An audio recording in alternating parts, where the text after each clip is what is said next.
All right, we are live. Welcome, ladies and gentlemen, to episode 36 of the TechForge podcast. I am your host, Dynamo Ned, and I am joined this week by my co-host who couldn't join us last week, and that is Hunter. Yay! Sadly, Jason could not join us this evening because he had a previous family obligation, and so it's just going to be the two of us. But we will bring you the tech news nonetheless. Yep.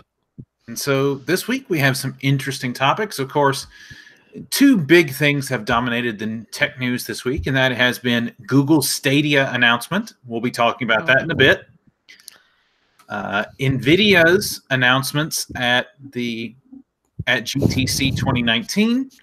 We're going to focus in particular on the fact that now you don't need RTX to do ray tracing on NVIDIA cards. That's because somebody made them do it. Yes.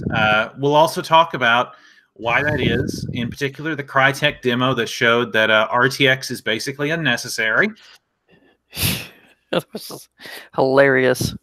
And also, we'll be talking about some of the other miscellaneous tech news out there, including the fact that AMD sneaks out a new RX 560 XT, but only for China.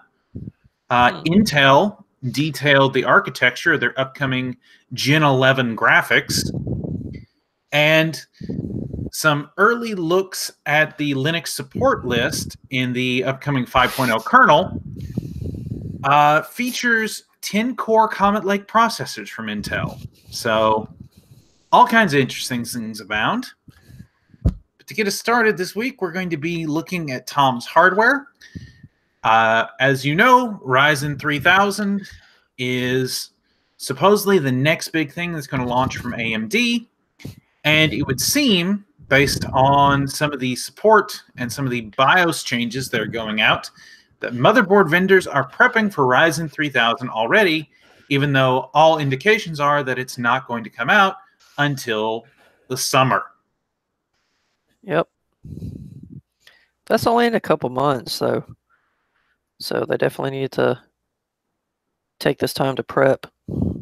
Yeah, it is good that they're rolling out CPU support now ahead of time so that we don't have to worry with all the teething issues that we had with initial Ryzen.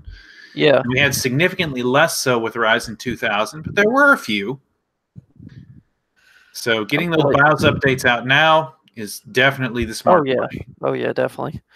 I'm really wondering what new stuff they'll bring to motherboards, if it's going to be like a new PCI standard, like the one that's supposedly coming out at some point. And then at some time, there's going to be DDR5, because that's on the horizon at some point. Yeah, we'll probably see. I don't think we'll see that this year. I think that will probably be the next generation chipset. Right.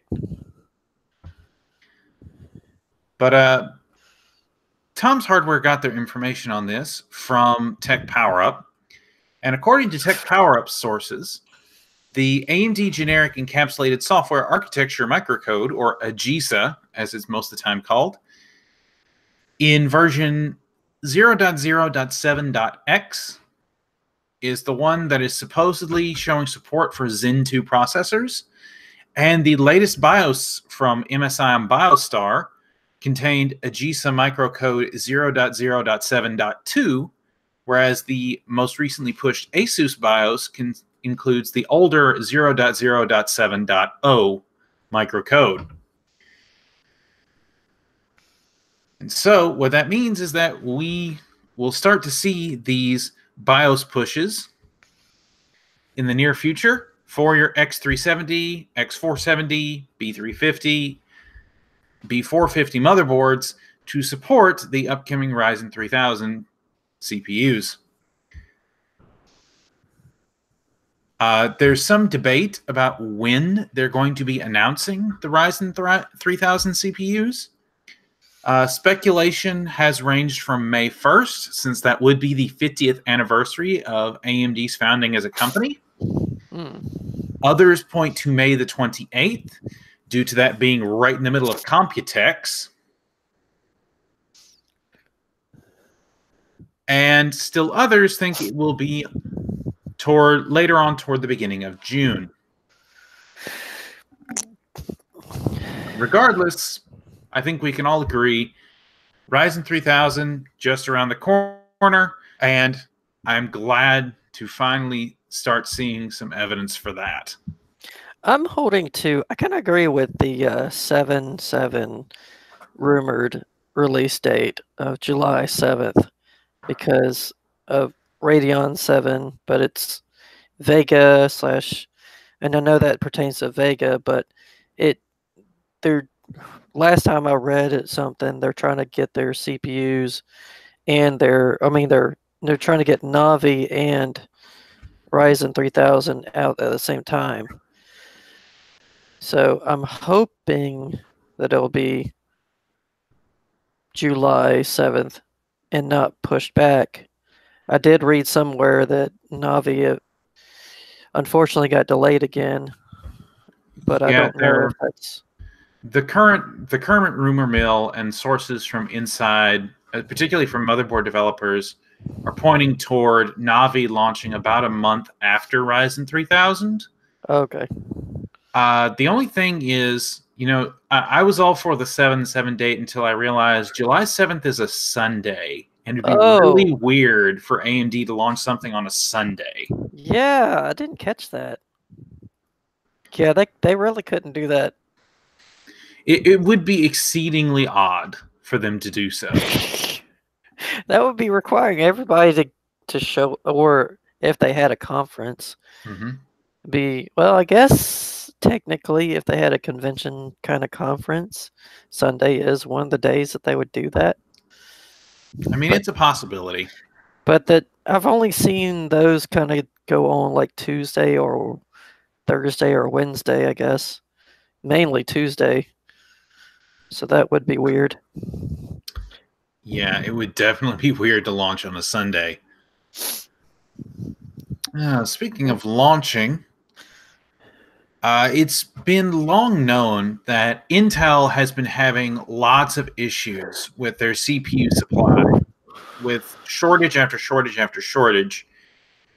And we've actually talked about several times on the show already about Intel falling back to their 22 nanometer process for their chipsets on the lower end, like B365 and H310C, in order to free up production for their high-end desktop 14 nanometer parts.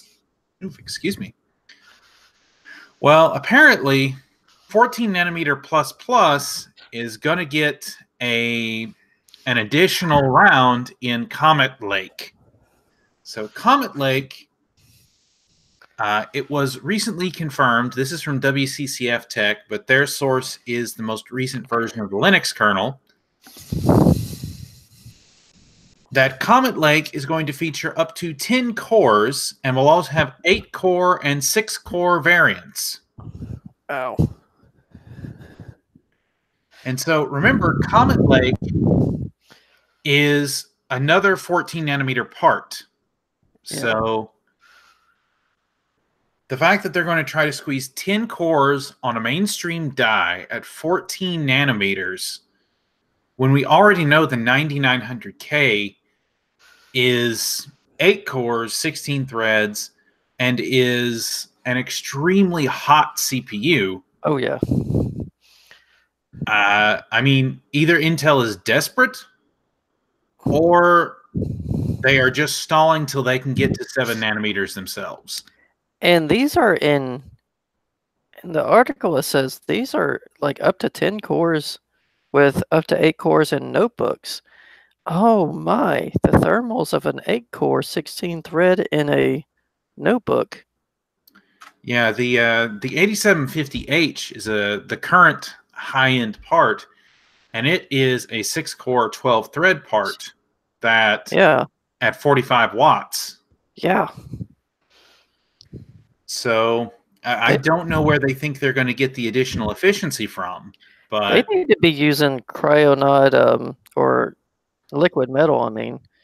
thermal grizzly liquid metal on their CPU and GPU to cut down temps. And they would have to have a. I don't see how they can cool that in a notebook because they'd have to have a beefy. They'd really only realistically go in a gaming style laptop because to cool it, you'd have to have really beefy, flat heat pipes, probably more than they've had previously, and the MacBook Pro that had the i9, and they didn't think about cooling it properly, and they didn't, and it overheated and throttled. I just don't. I really don't see that that's going to be good. So I'm going to present this for our audience real quick. So this is from WCCF Tech, but this is pulled directly from the Linux core boot. Now, core boot is the portion of the Linux kernel that handles the core functionality of ensuring a particular architecture is implemented and correctly identified and works with the Linux kernel. And so that's why they note that the inclusion of Comet Lake U, the U series generally being the laptop part. You also have ULX, which is assumed to be a low power variant. Comet Lake S, which is the standard desktop parts. Notice there is a 6+2 and a 10+2, as well as Comet Lake H. Is the 10+2 10 cores 2 something, or does that mean it's hyper-threaded? It means it is 10 cores, plus it uses the GT2 integrated graphics. Okay.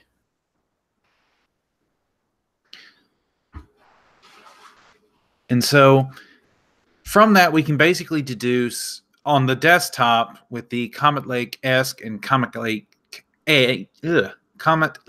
H parts that these are all probably going to be featuring the GT2 graphics core,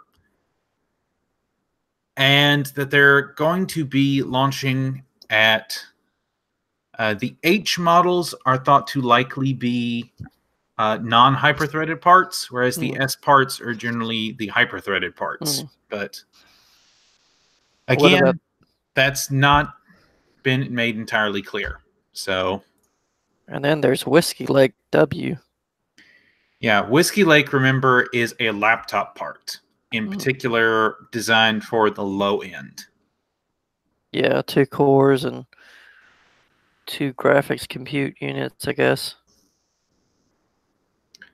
So we can expect more of those type chips from Intel in the not too distant future. So just again, go ahead. So just find the lake you want to be in. Indeed. And since they're all 14 nanometer anyway, it's not going to make too huge a difference. Yeah. I was going to include a little bit here, but I'll just make mention of it. Apparently, the original 14 nanometer CPUs, Skylake, apparently Intel has declared them, or is going to declare them by the end of the year, to be end of life. So technically, yes, I know, technically Broadwell was the first 14 nanometer CPU, but they were produced in very limited quantities. And Skylake was the first mass-produced 14 nanometer CPU by Intel. Because let's face it, the Core i5 5575 and the Core i7 5775C were both relatively low-yield parts. I see something I haven't seen in a couple years to probably decades. A hyper-threaded i5. It wouldn't surprise me at this point. They've never had that before in desktop space. They have it in laptop space. i5 9300H, 4-core, 8-thread. i5 9400H, 4-core, 8-thread. Now they have hyper-threaded i5s. It only took them forever. Probably because of Ryzen. Yeah, I mean, they've had hyper-threaded parts on laptops for years in the Core i5 range, but on the desktop, yes, it would be nice to finally see a hyper-threaded Core i5 on the desktop. Yeah, I mean, if they staggered it like 6 cores, 12 threads, and then i7 would be 8 core, 16 threads, like we've talked about before, then that would directly compete with the Ryzen 2600 and 2600X. But they've never ventured to do that in the desktop space.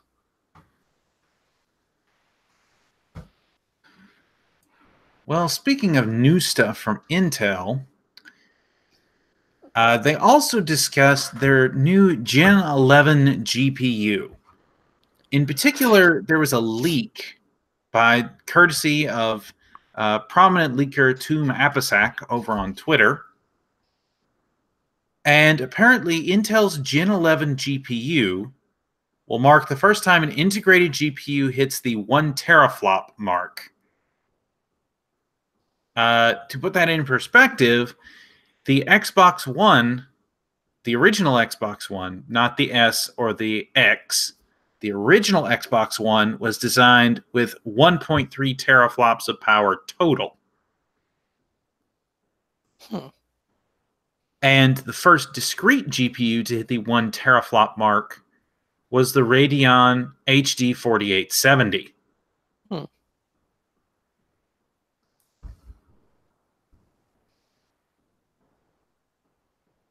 So, there was an early sample of this Gen 11 integrated LP GPU that leaked out.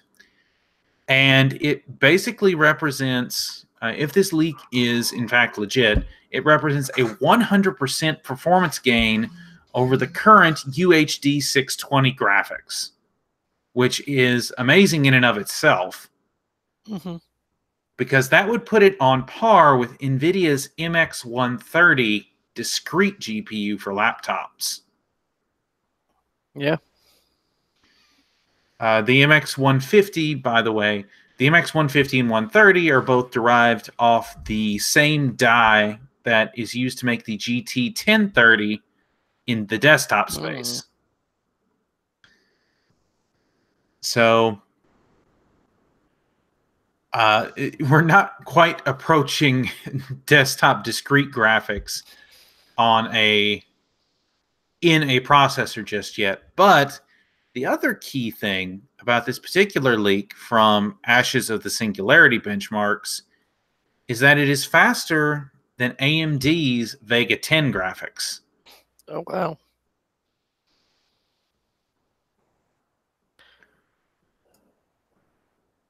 Let me see if I can get the benchmark pulled up here.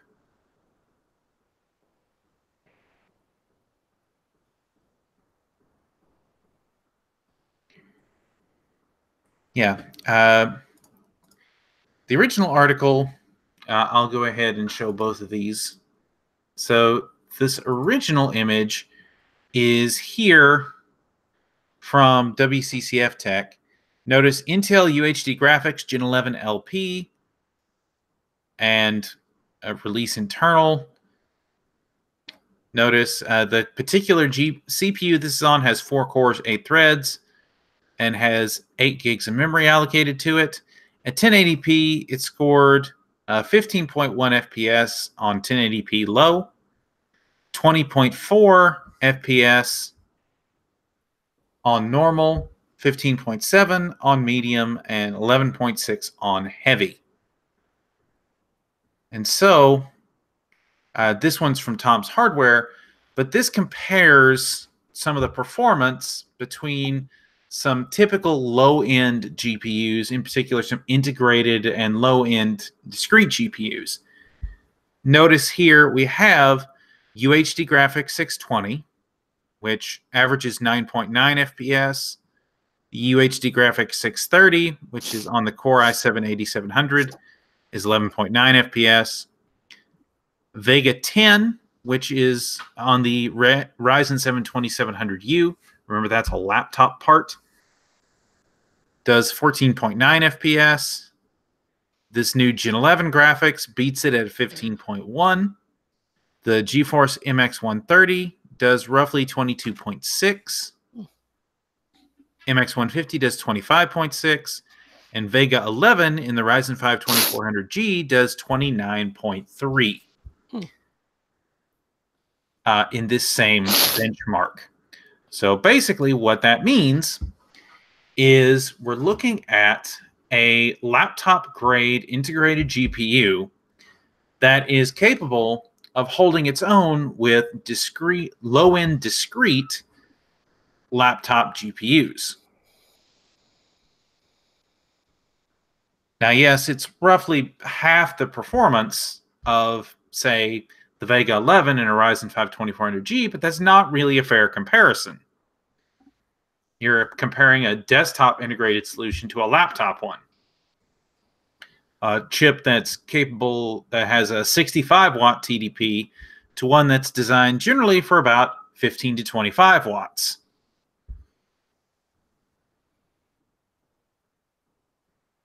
But the big deal is that how much it performs, how much faster it performs than UHD 620, and how close it is to the GeForce MX 130. I've also included a link in the description down below to Intel's details about the Gen 11 processing architecture for their GPUs, because they released those details also this week during GTC.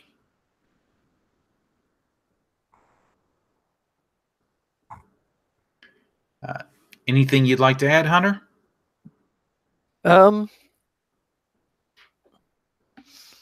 No, not I'm interested to see how it'll progress. You know, I don't say this very often about Intel, but I really am rooting for their graphics division.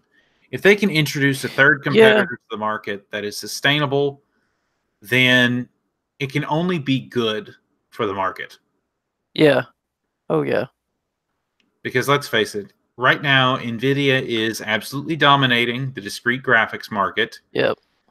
AMD basically owns the semi-custom market that includes most of the consoles and a lot of the semi-custom work for various, I mean, even Intel for the Hades Canyon NUC went to AMD for their Vega solution on the Core i7-8809G.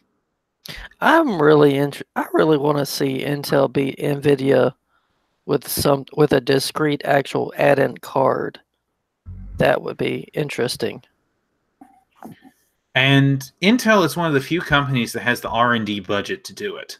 Yeah, and now the people. Yeah, with Raja Kaduri and all the people that he's brought in with him to handle that kind of design work. I mean, don't get me wrong. I'm always an AMD fan, but I understand that AMD is a much, much smaller company than either NVIDIA or Intel, and they do not have access to the same kind of R&D budget. And if they price it like when they get to the, because they are working on desktop graphics card, add-in card. One of the articles I read previously, they're working on that, working towards that.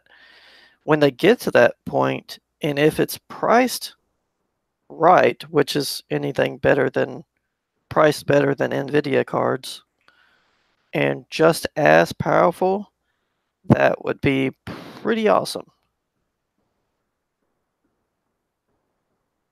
It'd be interesting to see a Intel CPU and Intel graphics card computer.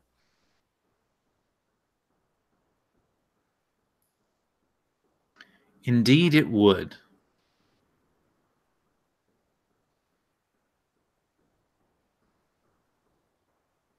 Okay.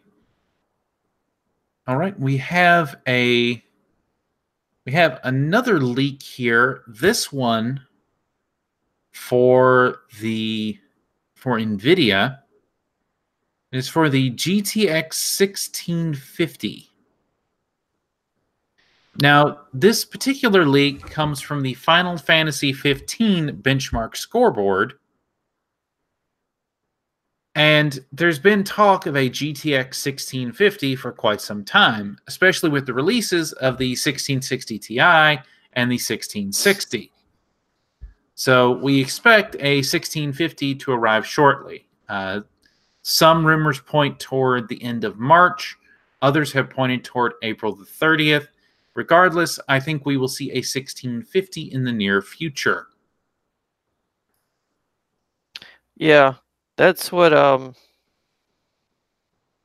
think I was watching Jay's 2 cents, and that's what he said, that they're probably going to make a 1650, and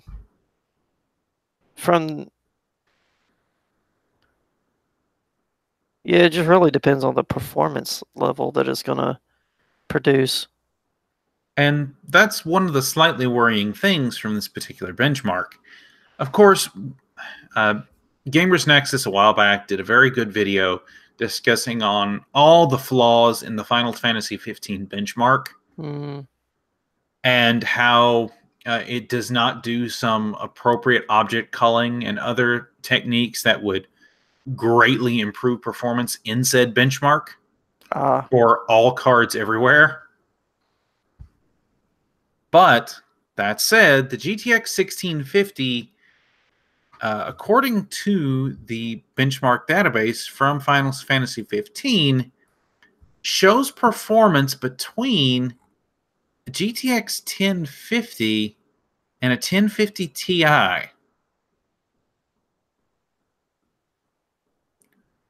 Of course, if you go and check the page now, you will not find that entry on there. However, Tom's Hardware caught a picture of it before it was disappeared.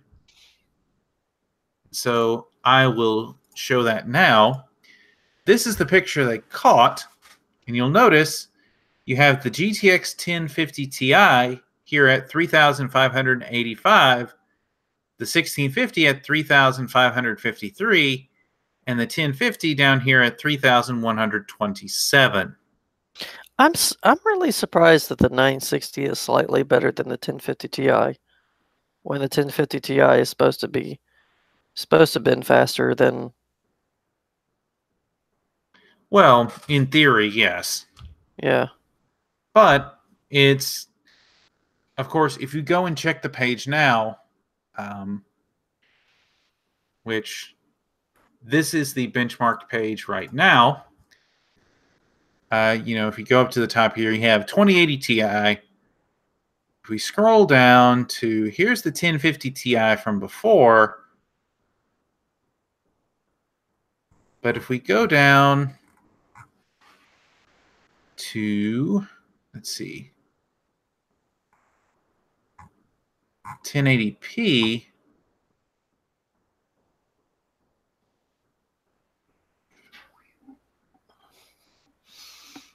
okay, let's see, 1050 Ti. I saw it right here. And then, okay, it's not in that one. It may have already been disappeared already, to be honest. Yeah, it looks like it was disappeared. Oh, well.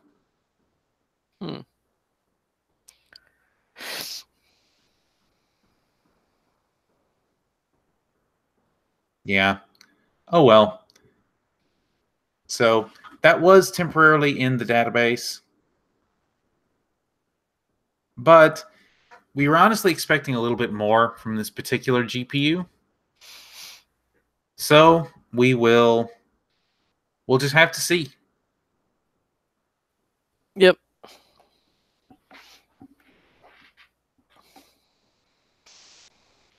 And then the other question that in Jay's 2 cents video on how to find a GPU to buy, So are they going to make a 1650 and a 1650 Ti? That We seems a little don't really know. excessive because you have the 1660 and the 1660 Ti. It seems just tiny bit excessive. Maybe just a little bit. Yep.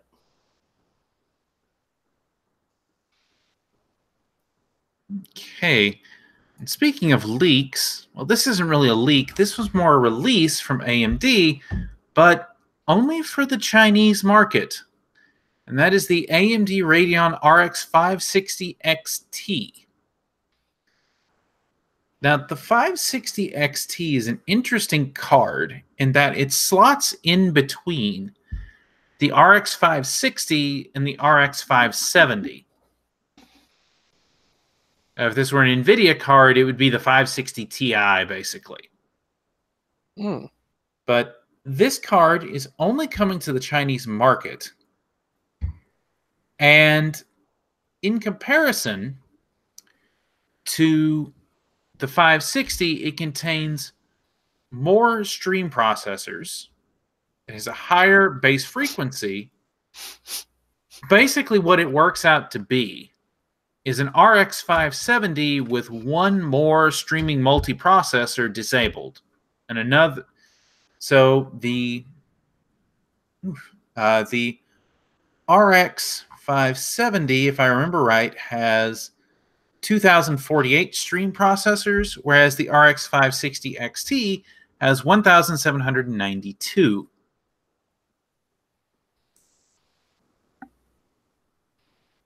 And so it has 112 texture units. It has 32. I'm having to use a translation from Chinese here. They call them grading units, but I believe that means that's referring to Shader units. Shader units. Yeah, that sounds about right. It is using 4 gigabytes of GDDR5 memory with a maximum memory bandwidth of 211.2 gigabits per second, an effective memory speed of 6.6 gigabits per second on a 256 memory bit bus. So, like I said, unfortunately, this is only coming to the Chinese market. But there's a thing called AliExpress, and I was going to say. Also, if you want to risk it, there's also Wish. But that's if you really want to waste your money and risk it. I wouldn't recommend anyone use Wish. No.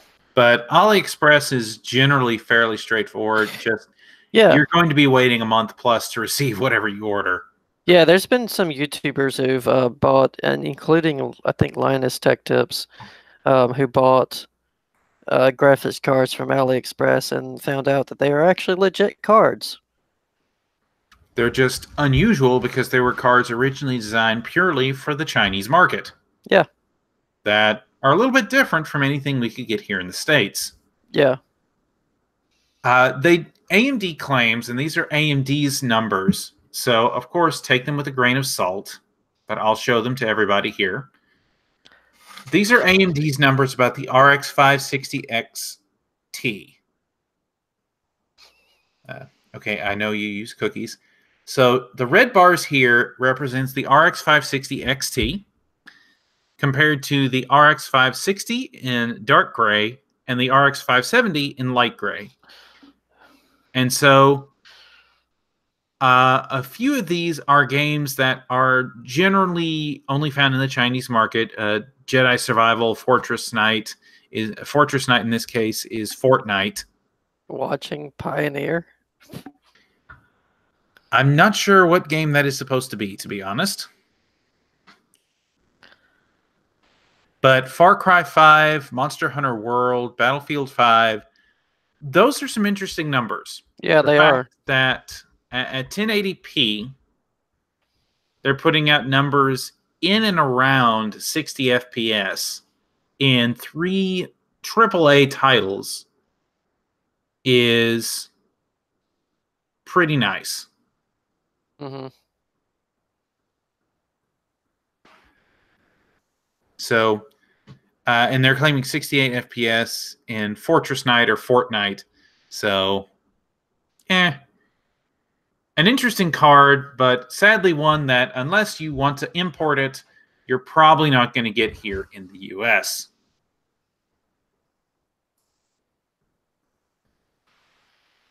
All right, so that is all the minor tech news for this week. So let's move to our first show topic.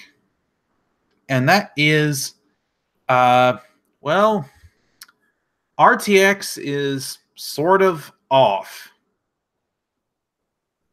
And that is because earlier this week, was released on Saturday, March the 16th. So just a day after we released last week's show, about Crytek releasing a demo for ray tracing on non-RTX GPUs.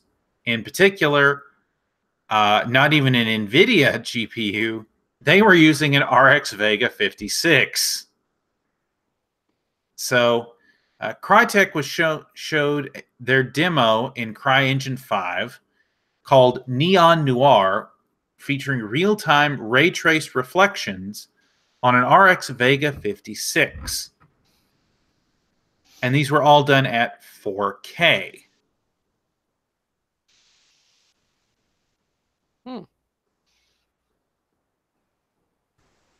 And so there's a video. I'm not going to show the video here because we, don't want to get copyright striked or demonetized. But just go out and look for Crytek Neon Noir demo, and it is quite impressive. It's not quite as visually impressive as some of the hybrid ray tracing demos that we've seen for the Turing-based graphics cards. But the fact that it'll work on basically any GPU means that everybody can experience ray tracing. Yay! And in particular, they make a point to note that this particular form of ray tracing is designed to leverage DirectX 12, Vulkan, and the latest, most recent GPUs. So if you have a card that can handle compute very well, like Vega, like Turing, like the later Pascal cards, then this could represent an alternative to going with RTX. And if gamers really think about it, that would hurt NVIDIA's RTX line sales for the people who haven't upgraded already, like me. Of course, Crytek did not release the conditions under which they were able to achieve the results they did. So there is still a bit of that question out there, but the fact that they were able to do this at all with a non-RTX card says a lot about their particular implementation. The thing about how they did it is what I want to know, because I saw Brett from UFD Tech try to do ray tracing on I think a 1080 in Battlefield 5 or some other game it was, and it didn't. It did at one point, but then it didn't.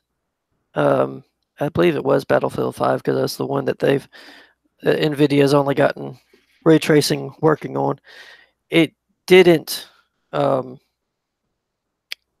use it. It didn't really connect well. It connected for a split second, then it just turned off. So it'd be interesting to see how Crytek, if they reveal how they did that and how long they sustained it and what the FPS quality was, and really everything about it.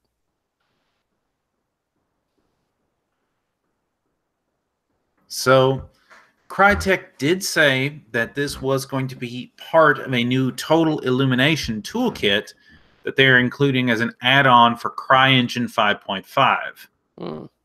So at the very least, they did say that it did not require many changes to the current engine to implement, and it will be released as a default in a future version of CryEngine.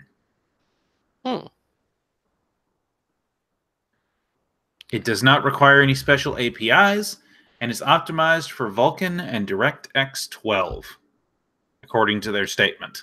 So let's see.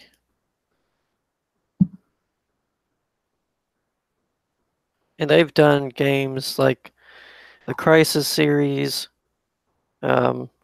Rise, Son of Rome, Hunt Showdown, The Climb, which is a VR game, and Robinson. So Robinson the Journey, which is a VR game. Yeah. So most notable is the Crisis series and Rise, Son of Dawn, or Son of Rome. Right. Basically, they did all three of the Crisis games, which, by the way, if you ever go back and play the original Crisis, visually, it still holds up over 10 years later. Yeah. And Crisis 2 and Crisis 3, of course, also are... Crisis 3 is still to this day something that can push even high-end hardware. So... The joke back in the day was, can it run Crisis? Yep. I remember Crisis, the original Crisis, just about bringing my 9800 GT to its knees. Wow. Yeah, whoa, those were the days. When a high-end PC consisted of a Q6600, 4 gigs of RAM, and a 9800 GT with 512 megabytes of RAM. Yeah. Of course, I did not get my 9800 GT until they had already moved on to the 200 series, but like much of my collection, I usually get hardware about a generation behind. Yeah. I only upgraded, like I said before, I only upgraded my 960 to a 1070 because there was a good deal. I didn't have to. Well, and I picked up, I've been running my RX 480s for a while, but I did pick up a GTX 1060 on a very good deal from someone who claimed that he had used it for mining, but that it was no longer fulfilling his needs. I did test it. It still works. I haven't run into any issues with it. However, it does have a fan that I think is probably going to have to be replaced. Other than that, it seems to operate just fine. There is definitely something to having older hardware, but still being perfectly fine, especially at 1080. Well, I mean, really at 1080p. Still doing 60 FPS like the 9 series. I don't know if I don't think the 770 and 780 or 760 can do 60 FPS on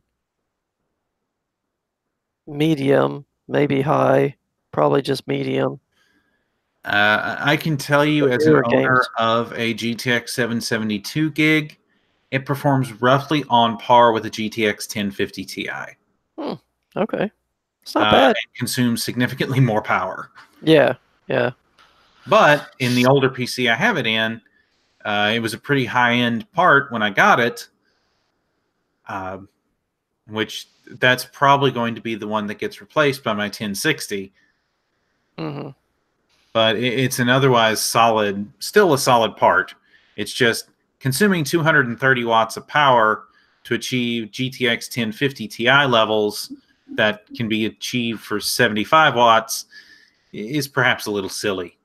Yeah, that's the main takeaway is the efficiency of the power draw for upgrading to, I guess, now lower end hardware, lower end graphics cards. Yeah, But I like watching random gaming HD videos because he uses like, no, can this older graphics card still play AAA games today? I like that aspect. Yeah, there's definitely a certain appeal to looking at older hardware and seeing, getting older flagship hardware like the 770, the 780, the 780 Ti, Yeah, and seeing, are these still competitive, 3, 4, 5 years later? yeah, Uh, there's still cards out there like the 980 Ti. It's a 4-year-old card at this point, yeah. but it's still solid for 1080p and generally for 1440p. And wasn't that card also like pushed for like or advertised for 4K gaming? It At the probably only time, get although it probably nothing only would do like 30 or 40 frames now. right. The 980 Ti now is still a solid 1440p card. It was always a solid 1440p card. Yeah, It could do 4K. It was never really meant for 4K. yeah, But speaking of older cards, though, uh, of course, as part of their announcements at GDC 2019, NVIDIA, likely having been somewhat pushed into it due to Crytek's reveal that, yes, non-RTX cards can totally do ray tracing. NVIDIA enabled DXR real-time ray tracing support on all of their GeForce 10 and GeForce 16 series cards.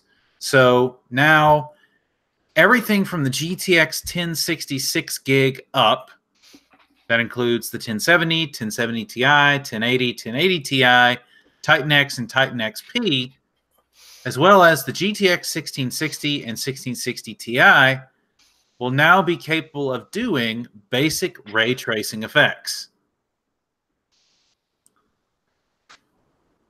And so,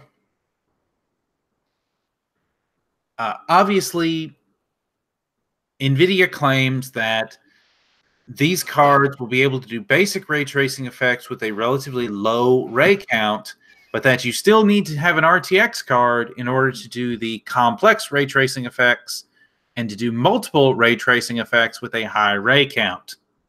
mm, But it just goes to show that the RT and tensor cores included in the Turing die aren't necessary to do real-time ray tracing. It's just that they are more efficient at it. yeah,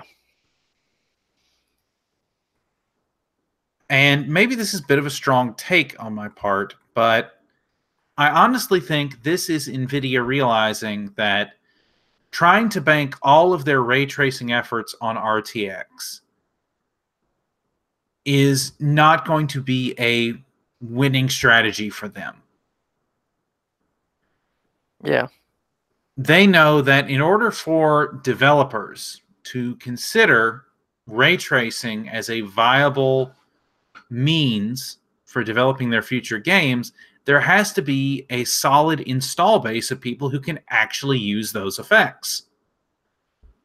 And right now, or before this announcement, basically the only people who could would be people who bought RTX cards, 2060, 2070, 2080, 2080 Ti, and the Titan RTX, which, if you look at the Steam hardware survey, is a very tiny percentage of the PC gaming market. We're talking less than 1%. mm-hmm, And so, by extending this to people who own cards in the 10 series, they have massively increased the install base for ray tracing techniques. And so, it becomes a much bigger deal for developers. Oh, there's a significant greater number of people who can use these effects. And so, this incentivizes developers to actually use DXR ray tracing. yep. I'm still wondering though. I mean, ray tracing to me is still just, ooh, the game is pretty, but I'm not gonna just stop playing and watch the light rays reflect off water on the ground or off of a vehicle, it's still just environmental prettiness to me. It's not really going to enhance the game, in my opinion. It's not really going to make me shoot better or anything like that. And it will cut down the frame rate. So it's just cosmetics. It's like buying a skin on Fortnite. I think that may have been part of NVIDIA's mistake with the strategy they pursued. By pursuing a strategy where they feature fast-paced games like Battlefield 5, like Shadow of the Tomb Raider, and less so, but to a certain extent, Metro Exodus. What they've done is they've chosen games where the particular ray tracing features could be easily ignored by the player base or don't significantly contribute to the experience. Yeah. It's worth it more on a first person. I mean, it's worth it more on a story based single player game. Because in Far Cry 5, which I've been playing starting last Saturday, I could just stop and look at the environment, look at if it had ray tracing, look at a ray traced thing. But after you look at it, it's like, okay, so what now? Mm-hmm. It's like take a picture of it, use Ansel to do blah blah blah blah blah, fancy photoing in game, fancy Photoshop or fancy photo editor in game. Okay, cool. I'm gonna go about my story. It's not like it's a long lasting, I don't know, not like a long lasting eye grabber, in my opinion. Yeah, a lot of the initial testing of RTX has shown that right now the technology is, while it is impressive in what it can do, is a little bit too compute intensive for the average gamer. Mm-hmm. They fixed some of the issues with Battlefield 5, but it's still a significant performance hit, between 33 and 50%, when you enable DXR ray tracing for reflections. In Metro Exodus, enabling DXR for DXR global illumination, it does change the experience somewhat, but you also run into performance hitches. Yeah. In Shadow of the Tomb Raider, using DXR shadows, there are points where if you're in the game, it's very easy to see shadow and texture pop in when you're using DXR ray tracing for shadows. And so you're getting a better aesthetic experience, but the performance trade-offs and the jarring of your suspension of disbelief, to me, makes it not as worth it. Mm-hmm. While I'm talking about that, I'd like to also mention Steve Burke over at Gamers Nexus. We've included a link to the video in the description down below, along with all of our other articles that we list on one tab. Goes into a lot more detail about what bringing this DXR ray tracing to NVIDIA GTX 10 series and 16 series cards means. Some really good analysis by him. I encourage you to listen to it. Yep. He does really good in-depth work. Me personally, once I get the fan on my 1060 6 gig working as it should be, I'll probably test and see if these RT features are actually worth it. I have Metro Exodus and I'd like to see what the difference looks like, even if it does tank my FPS a bit. Yeah. Because I want to see for myself, is this worth it? I suspect it isn't, based on what I've seen and based on the testing I've seen from the likes of Steve Burke at Gamers Nexus, Steve and Tim at Hardware Unboxed, and some of the analysis I've seen from Keith May over at WCCF Tech. A lot of those, in particular with DLSS and DXR shadows and global illumination and ray tracing, I don't think it's quite there yet. Yeah, It's because close.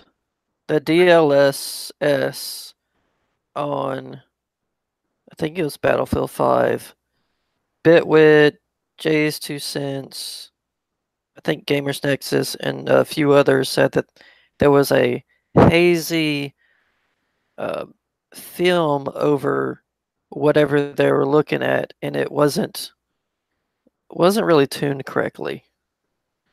The term I've heard most often was it was Vaseline on the lens. Yeah, that's it, Vaseline on the lens. Which is kind of a funny thing.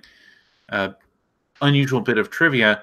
That's actually a technique that's been used in movies for years. The original Star Wars: A New Hope, when they were doing the land speeder across the desert, of course, it was a wheeled vehicle they were using for the shots. And so to obscure the wheels of the vehicle, they used Vaseline on the lens. Huh. Oh, wow. Okay. So that was part of how they got that, that effect underneath that gave it kind of the hover effect, was Vaseline on the lens. But interesting. Anyway, that's neither here nor there.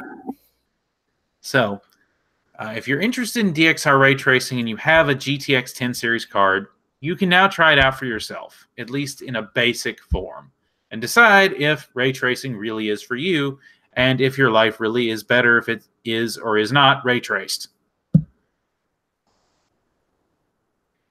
And so that brings me to our other big topic for the evening, or for this show, and that is the other big announcement from GTC this week, and that was Google's Stadia game streaming service.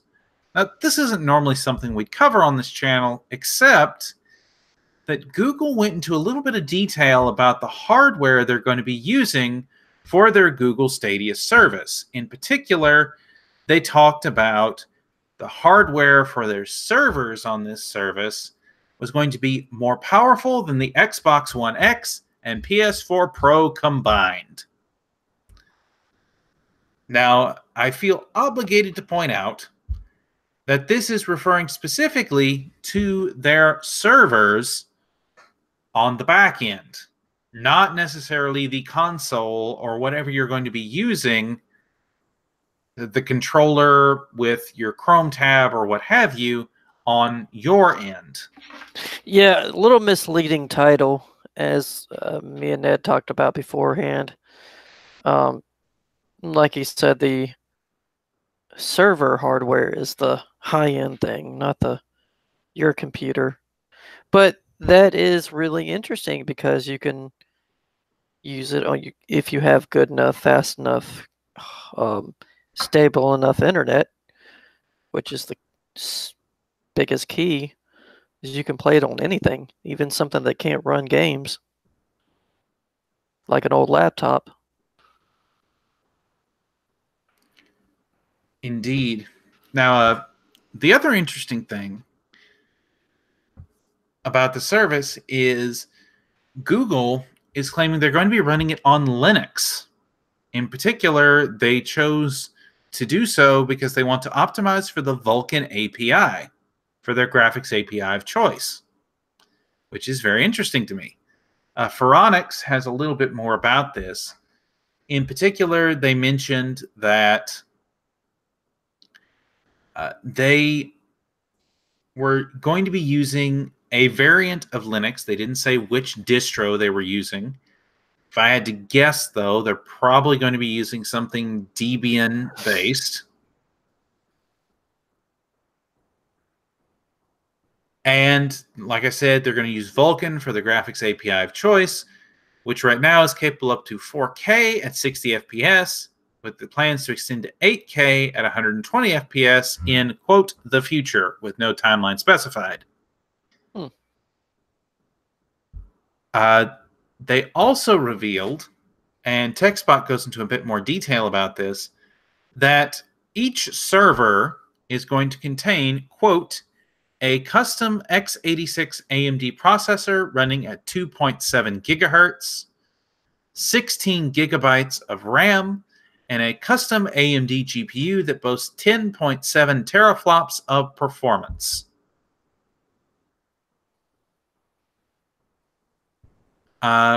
And that's where they specifically get the figure of it's going to be more powerful than the Xbox One X and the PS4 Pro combined, because the Xbox One X has 6 teraflops of compute performance. The PS4 Pro has 4.2 teraflops, obviously, which total would be 10.2 teraflops, which is less than the GPU on the Stadia server. Now, they don't go into specifics about what they're going to be using. They say it's going to be a custom x86 AMD processor, but given the fact that it's going to be 2.7 gigahertz, it's going to be hyper-threaded, and it's going to support AVX2, they're almost certainly going to be using a Zen-based CPU. Mm-hmm. And I would almost bet that it's going to be Zen 2. So that'd be nice if they have it hyper-threaded. And as for the GPU, again, they say it's going to be a custom AMD GPU, but given the quoted stats that it has 10.7 teraflops of power, 56 compute units, and HBM2 memory, you can almost guarantee this is going to be some variant of Vega 56, or perhaps, a variant on the Radeon 7 at 7 nanometer. Yeah. Yeah, it sounds like the Radeon 7. Or some variant of the Radeon 7, I mean. It also sounds like it'd be the chiplet design. It's possible. Like I said, they didn't say that much. They did further claim that there would be 16 gigabytes of total RAM per instance, that would have up to 484 gigabytes per second transfer speeds. That's the memory. And the systems would have an L2 and L3 cache of 9.5 megabytes. Oh, yeah, they do say it's hyper-threaded. So, yeah, it does seem like it'd be AMD. So, the fact that they're going with AMD hardware here, like I said, AMD has the semi-custom space largely locked up. Yeah. If you are going to be on a gaming console in this day and age, whether it's Xbox, PS4, or you're going to be playing on Google Stadia, you're probably playing on a device with an AMD CPU and GPU. I wonder, though, what is the receiving hardware base specs going to be? Because if you can get a Intel NUC and then just VESA mount it to your TV, your 4K TV, you should be able to run 4K streaming of the latest games. Well, that's the interesting thing, is that Google is claiming that Stadia will work on, quote, most any device.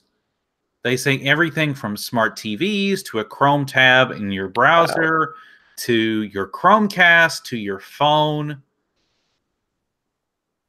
Basically, they think any of these devices would be able to stream this through Google Stadia. And that you should supposedly be able to swap from one device to the other as long as they're on the same network. But my other question is, if they have one server, what's the max connection amount? Like, how many people can connect to it at the same time using the same hardware of the server? That's a question they haven't answered yet. If it creates technically creates virtual computers, which your receiving device would be like a virtual computer, right? Sort of, I don't know, not exactly the good analogy, but you're connecting to your computer is like 10 people's computers or whatever device is connecting to it at the same time. Where in the game and what different games can that server handle at the same time and different points in the game and whatever. And so that's definitely it's a really, I mean, this is basically, as we talked about before, the podcast, the recording, it's basically like OnLive, a more mature version of OnLive, I would say. And UA. Yeah, the Ouya. Ouya. I have the distinction of being one of the people who still has my Ouya and the controller that I helped kickstart for $100. Nice. So, you know, I used it some. If you want to play Android games with a controller, yeah, it's okay for that. But where the real fun starts is when you start tinkering with the software. Because you can fully disassemble it, and because they were planning in the future, although the company went bankrupt before it could ever implement such a thing, to have it be upgradable. Sadly, it is still stuck on an old Tegra 3 processor, which is horribly out of date at this point with 1 gig of RAM. But if you want to, it makes a great little emulator box. And that's all I'm going to say on that. So, to be honest, my concerns with Stadia, the hardware they're proposing sounds like it'd be more than sufficient, in particular when compared to, as you were discussing earlier, GeForce Now. Yeah. I mean, NVIDIA has already implemented the same type of deal with GeForce Now. I've actually played with GeForce Now on my old MacBook, which is a 2011 MacBook with integrated graphics, and it does pretty okay. As long as they didn't really talk about that much. They showed it in a video, and then that was about it. Well, I think it was something that not as many people. So here's the thing about game streaming services. To me, most of the people who'd be interested in such a thing are people who are generally not going to be gamers, who maybe game occasionally and don't have a dedicated box for it. Yeah. But you also have the fact that you need a really high-speed internet connection. And you're still introducing the latency of the network to your gameplay experience. Obviously, with higher speed networks, that's less of an issue. Yeah. But I don't quite get who the product is for. And I have experience a little bit with game streaming because I still have a PlayStation 4, but when I lived in an apartment, the den was here, and then on the other side of the wall was my bedroom. So I had my computer in my bedroom, and I streamed the content from my PlayStation 4 to my computer, intending to use the keyboard and mouse to play, I think it was Diablo 3. But of course, their gameplay functionality didn't work at that time, didn't work with keyboard and mouse. So you still had to use the controller. You had to hook up your controller to your computer and still use the controller for the game. So it's like, what's the point? I can just go sit in front of my... It's more comfortable for me to sit in front of my computer because I'm at a desk instead of sitting a couple feet away on a couch. Right. And people with glasses and bad eyesight have to have a screen closer to them to be able to see. Because seeing, for me, being nearsighted, it's better to have something closer to me instead of reading the little text of whatever it is, or even chat in some games like Destiny, the chat, little chat, or have my fingers in the screen. The information on this side, on the left side, and the right side, like ammo and health. For me, for being like 5 feet away, it's a little bit difficult. Unless I have a big TV, which I do, but I'm just saying it's more comfortable for me to sit at my in my desk chair and desk computer, and more comfortable for me to use keyboard and mouse because I've used it for 10 years than to play first-person shooter game with controller, as I still haven't mastered that. And I owned a PlayStation 4, still do, and an Xbox One. Both of them, I still can't get used to a controller with first-person shooters. It's just not for me. So Yeah. There's some kind of difference between the precision a mouse gives you versus trying to use a pair of dual analog sticks. Now, I right. understand for some people, the dual analog sticks makes more sense. And if Yeah. it does for you, more power to you. Enjoy playing with them. But having two sticks to line up the crosshair perfectly on an enemy, for me, just took too long, and I would just die quick. I tried that in Red Faction 2 back in the day on PlayStation, whatever it was. PlayStation 2, I think, because I never had a PlayStation 3. That I just got tired of playing it after a while. Good game, really fun game. So the other aspect of game streaming is Steam Link. Steam they first had it as in-home streaming, so you can stream it from your desktop to another computer on the Wi-Fi network. And then they changed it to a box, and that you didn't have to have any hardware. You just link it with your profile. Then they had the box, and you can do it on the TV. So learning from, I'm hoping that Google is learning from the previous streaming companies or streaming devices and trying to improve upon that. Like, how do you integrate different controllers? Does it work with console controllers? Does it even work with the Steam controller? Because some people still have that.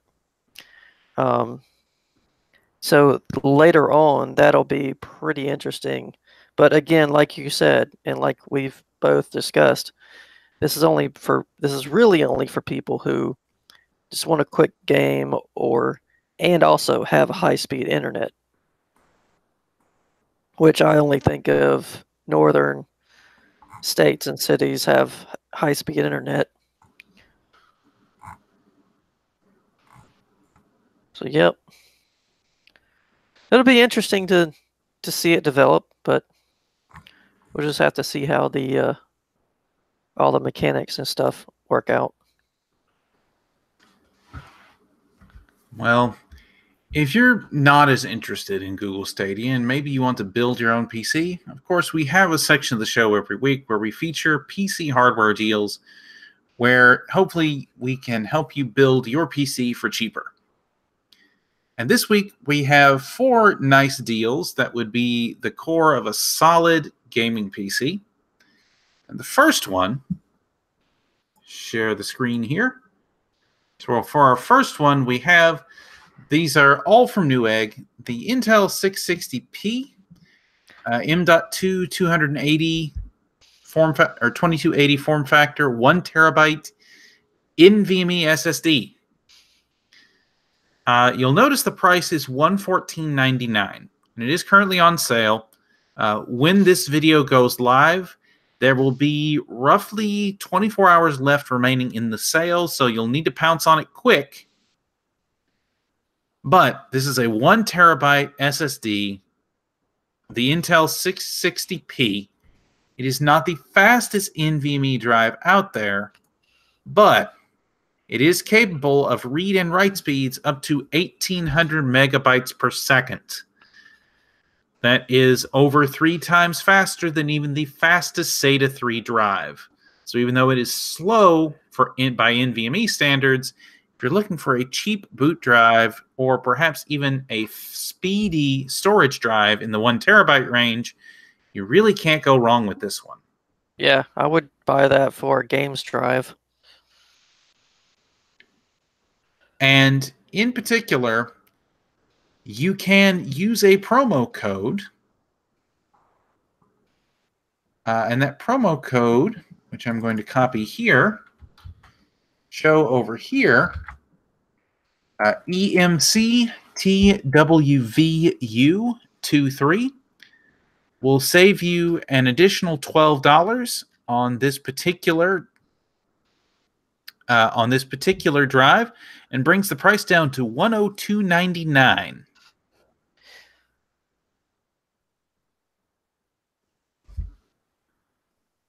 So a 1 terabyte SSD for around $100 is a heck of a deal, particularly if it's an M.2 NVMe SSD. Yeah, 102 is a good price. 114 is not bad. Yeah, and considering that the same drive right now on Amazon is $139.99, it's a deal either way. Oh yeah, Newegg does tend to have, like, Amazon does have cheaper priced products. Good quality, cheaper priced. But I've seen better pricing of the same product on Newegg, especially because Newegg has weekly deals. Right. Weekly email deals with discount codes. And speaking of deals with discount codes, here's another one. This is the MSI Radeon RX 580 Armor 8G. This is a 8 gigabyte Radeon RX 580. It has the Armor cooler, which again is their entry-level cooler, but is still generally sufficient for this card. The current price is $215.99. It does have a $20 mail-in rebate to bring down that card to $195.99. But again, there is a promo code, which I will share here. EMCTWVU24, which takes a further $20 off the card, bringing a further $15 off the price of the card, bringing its price down to $179.99. So for $180, you get an RX 580 8 gig, and you get 2 free games with the AMD gift bundle. Remember, you can get your choice of any 2 games from The Division 2, Devil May Cry 5, and the Resident Evil 2 remake. So for $180, heck of a deal, solid 1080p Ultra card, well worth the money in my opinion. Yep. Now, obviously, a graphics card isn't much good without a platform to run it on. And so we have 2 different deals. We understand some of you prefer Intel and some of you prefer AMD. So first, we'll show you this AMD deal. It features a Ryzen 5 2600X, 6-core, 12-thread CPU at 3.6 gigahertz.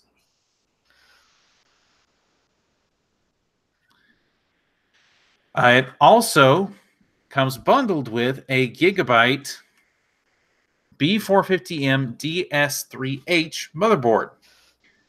This is a fairly entry-level B450 motherboard. It's micro ATX, but it does have 4 memory slots, or 4 memory DIMM slots, and it does feature 2 GPU slots One is PCIe X16, the other is PCIe X4. It does feature room for, I believe you said, at least one M.2 NVMe SSD. Yep. Check the details real quick. It has one M.2 connector, 4 SATA 6 gigabits per second connectors. And that's an NVMe.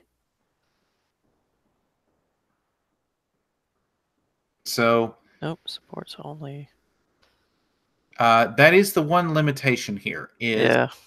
It only supports M.2 SATA SSDs when you're using an Athlon or an A-series APU. So you need to make sure you have an NVMe SSD if you're going to use this M.2 connector with this R5 2600X. Yeah, and NVMEs have come down in price, like we showed the Intel 660p. They're getting a lot better priced. The 500 gigs are either under 100 or close to 100, depends on what brand you find. Few of them I've seen. One cool thing about NVMe is Western Digital Blue is coming to NVMe size, NVMe form factor. Not as fast as their Black series, but still pretty good. That's definitely something to check into if you like the value of the Blue series and you want an NVMe, you want a M.2. I believe it is NVMe.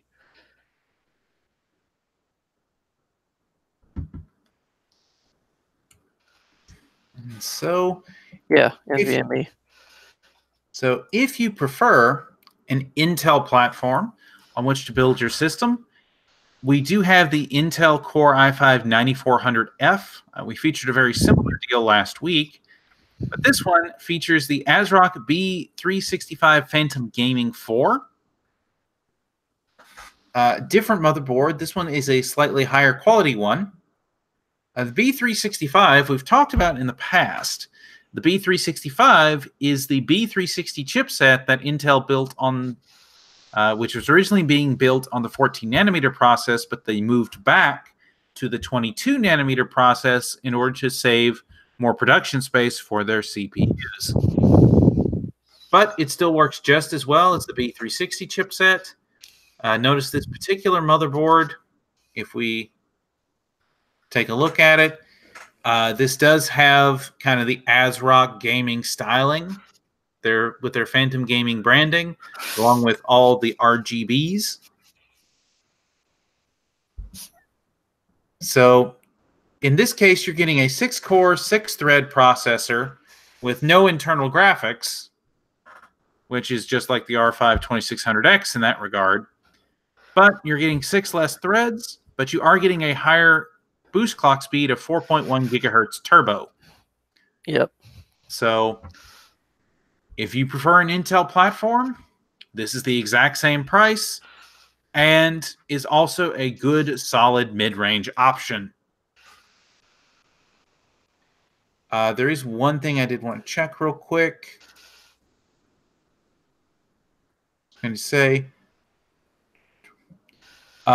this does have 2 M.2 sockets, one Ultra M.2, which supports SATA and NVMe, and a second one that only supports NVMe.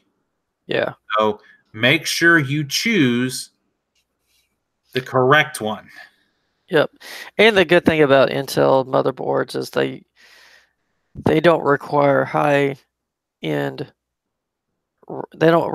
speed RAM. Not like 3000 megahertz on Ryzen motherboards or Ryzen CPUs.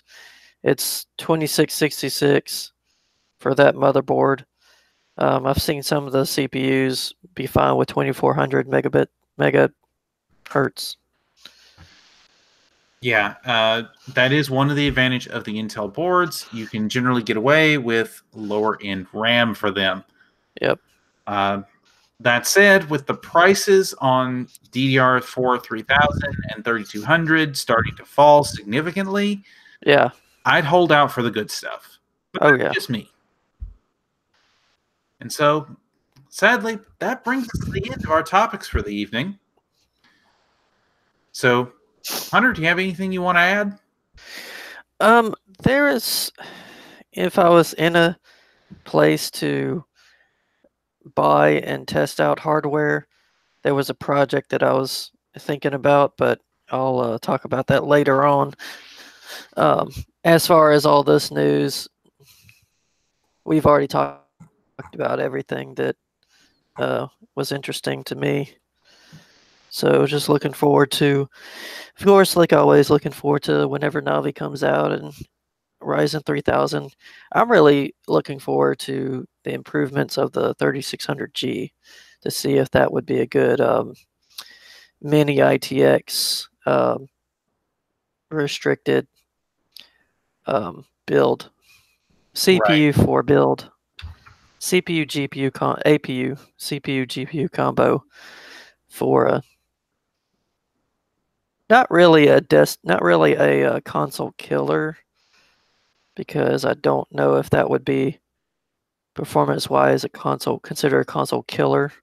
Probably an older console, but at least it'd be interesting enough to put in like a Node 202 and have liquid cooling, or even in the new Dr. Zaber Sentry case.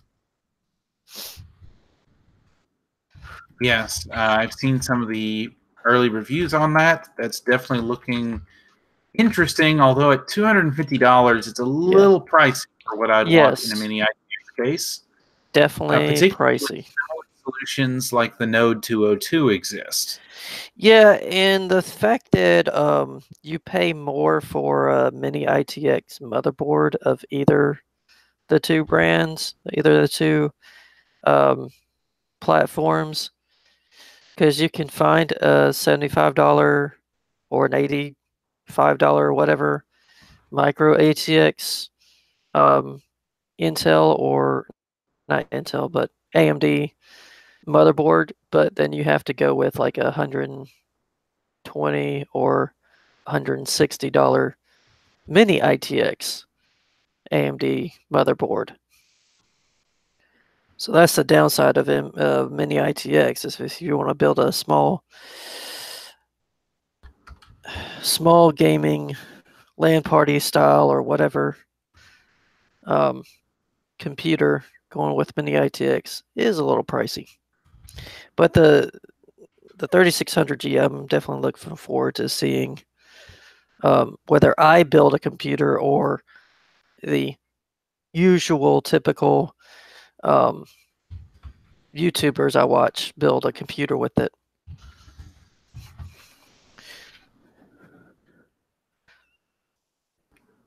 Yeah. Well, ladies and gentlemen, if you've enjoyed the content that you've seen here with our show, of course, you can find us every week. We generally launch our TechForge podcast at 8 a.m. Central Time on Fridays. You can go back and check our old playlists of TechForge episodes. You can also find other great content here on YouTube, including videos from a number of our creators in various games.